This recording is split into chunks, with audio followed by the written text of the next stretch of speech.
Chers apprenants, chers élèves, donc en ce qui concerne les manifestations, il faut dire que les manifestations du séisme ici se déroulent en 3 phases.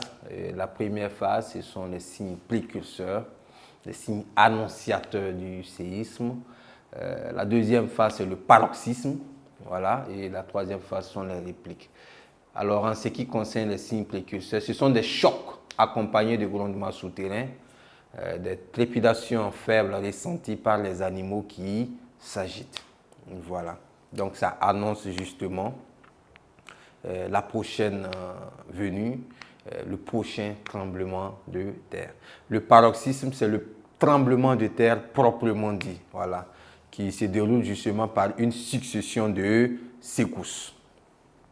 Alors, les répliques, ce sont des petites secousses plus ou moins espacées qui durent pendant quelques jours ou pendant quelques mois.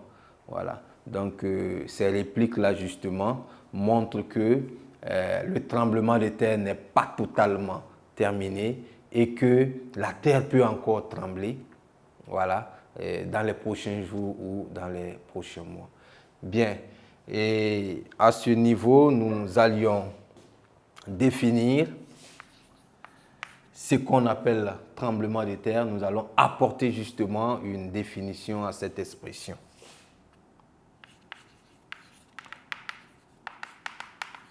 Définition de séisme.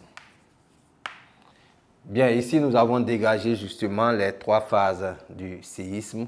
En observant justement ces 3 phases, on peut à l'intérieur soutirer justement la définition de séisme.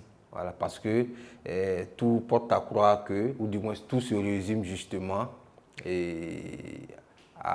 au mouvement du sol, au mouvement de la terre. Ici même déjà, quand on dit tremblement de terre ou séisme, ça veut tout dire. La terre tremble. Voilà. Mais maintenant, la terre tremble comment? Ce sont les détails justement de ce tremblement de terre comme ça. Donc, il faut dire que le tremblement de terre, ce n'est pas un mouvement qui prend 1 minute, qui prend 1 heure, qui prend toute une journée. Non. C'est des secousses très brèves, juste de quelques secondes. Mais les dégâts peuvent être considérables. Voilà. Donc, je vous donnais justement quelques valeurs ici de comment les ondes se déplacent. Les ondes se déplacent très rapidement. Voilà. Une onde qui peut se déplacer à 7 km par seconde, cela sous-entend que les dégâts que cela peut poser sont inestimables. Donc, comme définition, on dirait ici que un séisme ou tremblement de terre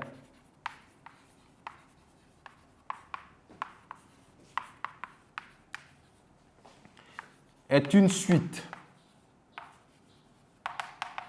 de secousses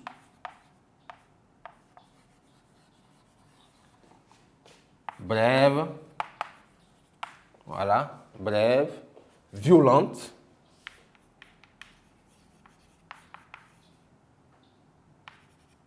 brèves et violentes. Voilà. Donc la terre tremble, pas pour longtemps, voilà, mais de façon violente. Chers apprenants, chers élèves, nous voici au terme justement du grand 1. Voilà, le grand 1 où nous allons parler des manifestations des séismes et aussi dégager la définition du séisme. À présent, nous allons passer au grand 2. À ce niveau-là, nous allons parler de comment enregistrer ces zones afin de quantifier justement un séisme, s'il est violent ou pas. Parce que justement, après un séisme, naturellement, si vous écoutez la radio, vous regardez à la télévision, on vous dira après que ce séisme qui s'est passé a telle valeur. Ça veut dire quoi? Chaque valeur correspond justement aux dégâts causés. Donc, dès lors qu'on donne la valeur, l'averti devra savoir justement si ce séisme a créé des dégâts ou pas. C'est de ça que nous allons voir justement dans le grand 2. Donc, grand 2, enregistrement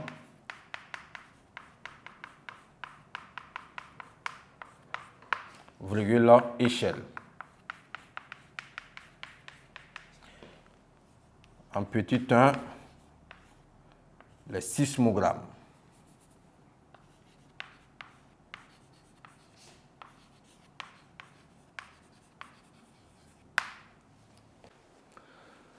Chers apprenants, nous allons passer à présent au petit 1 du grand 2. À ce niveau, nous allions parler des sismogrammes. Sismogrammes, ce sont des enregistrements d'un appareil qu'on appelle le sismographe. Voilà.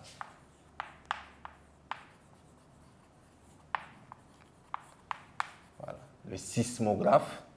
Voilà. Dans ce mot, déjà, vous voyez, nous avons séisme par là. Donc, c'est cet appareil-là utilisé justement par les spécialistes en géologie pour pouvoir quantifier les différents séismes.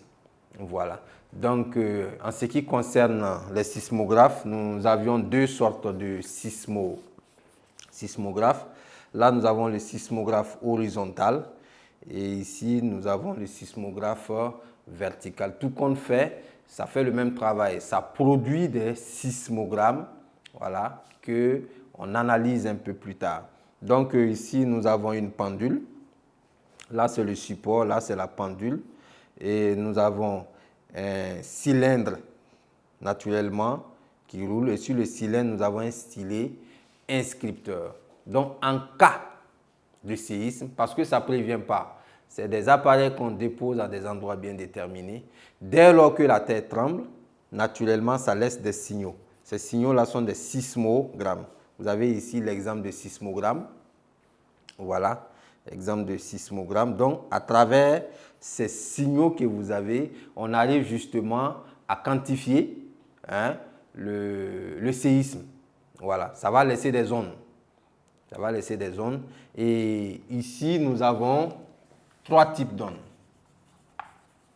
Voilà. Premièrement, nous avons les zones primaires.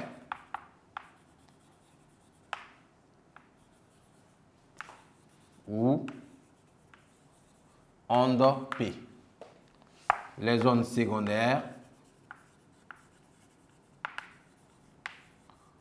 ou onde S et les ondes de surface.